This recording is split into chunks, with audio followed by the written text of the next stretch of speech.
Okay, so I think I know what you guys are thinking at this point in the chapter. You're thinking this is pretty fun, but I came here to be challenged and I really want things to be more complicated.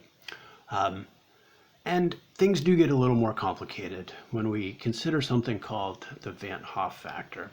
And to kind of lay the groundwork for what this really is, let's think about what happens if we take a simple ionic compound like sodium chloride.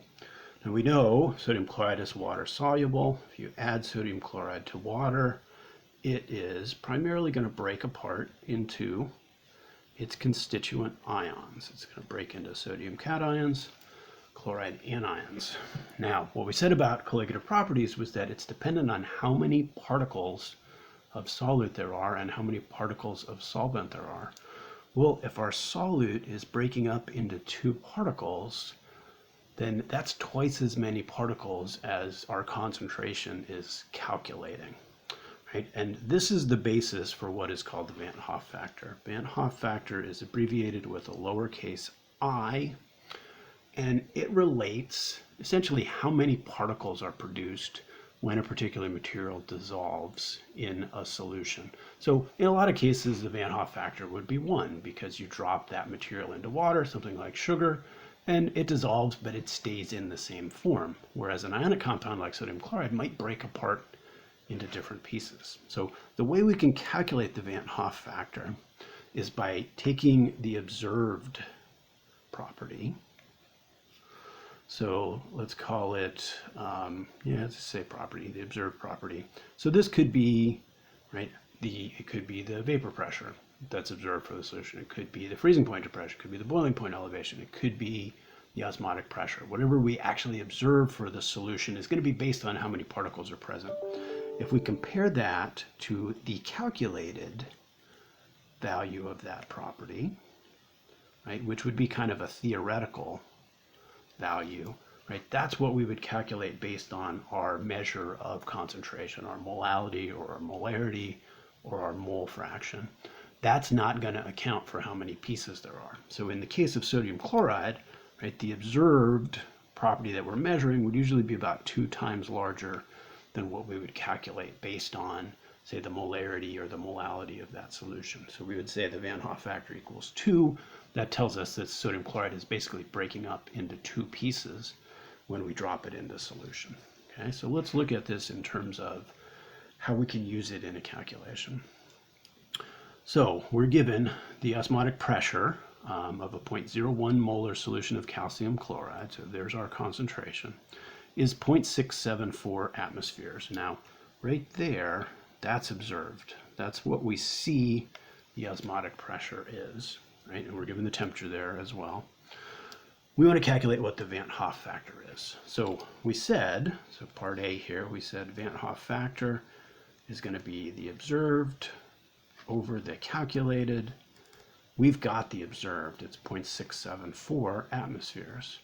Right? What we need here is that comparison. What is the calculated value we would expect for the osmotic pressure here? That we can calculate from that same equation we saw previously, right? Molarity times gas constant times the temperature in Kelvin.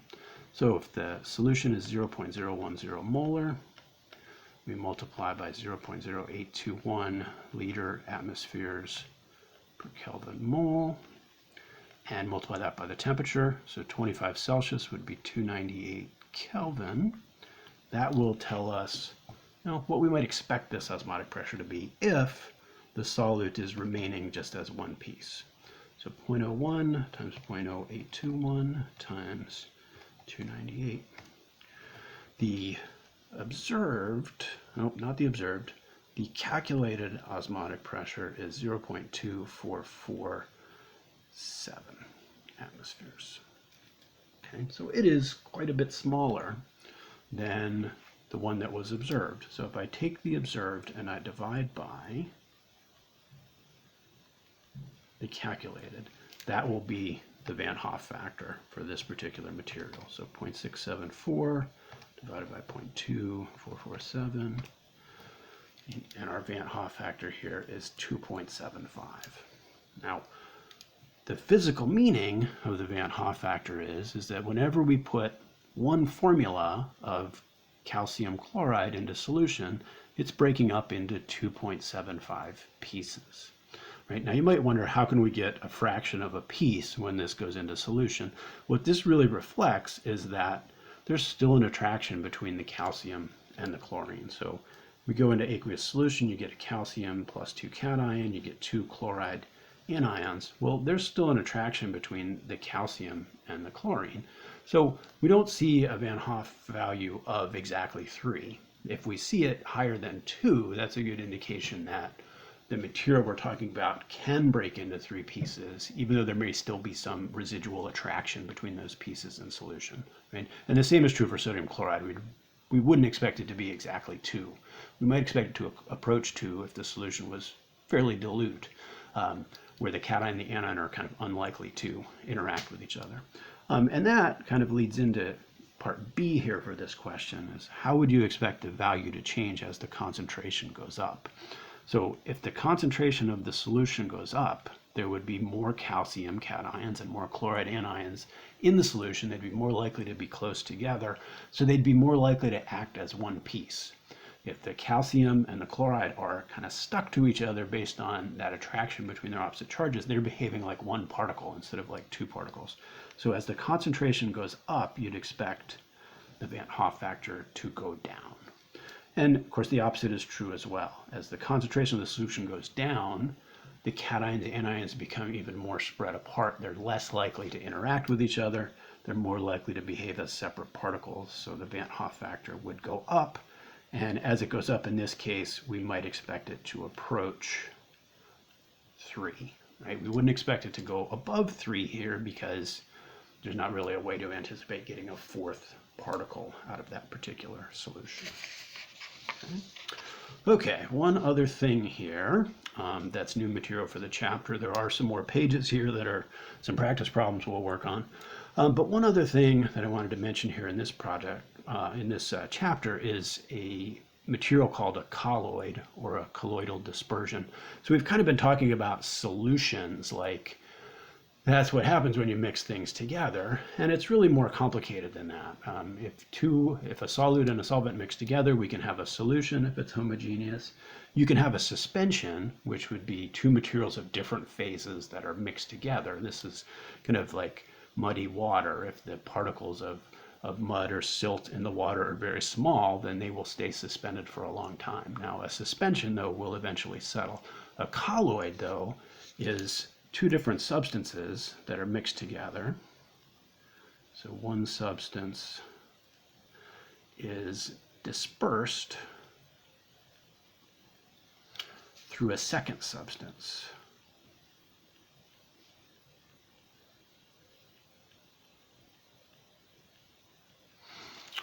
Right? And this can be stable. It's not like a suspension that's going to settle. It's 2 different substances that are mixed together, but it's not a homogeneous solution. Now, a couple examples here. One where the 2 substances are in the same phase is milk. So milk is a colloid where there are liquid butterfat particles dispersed in water, right, which is the second liquid. Okay. Fog is another example of a colloid where we have liquid phase water droplets, very small, dispersed in a gas, air. Right? And smoke is also another example of a colloid, but that would be small solid particles dispersed in air. Okay, one more video for this chapter will be some practice problems.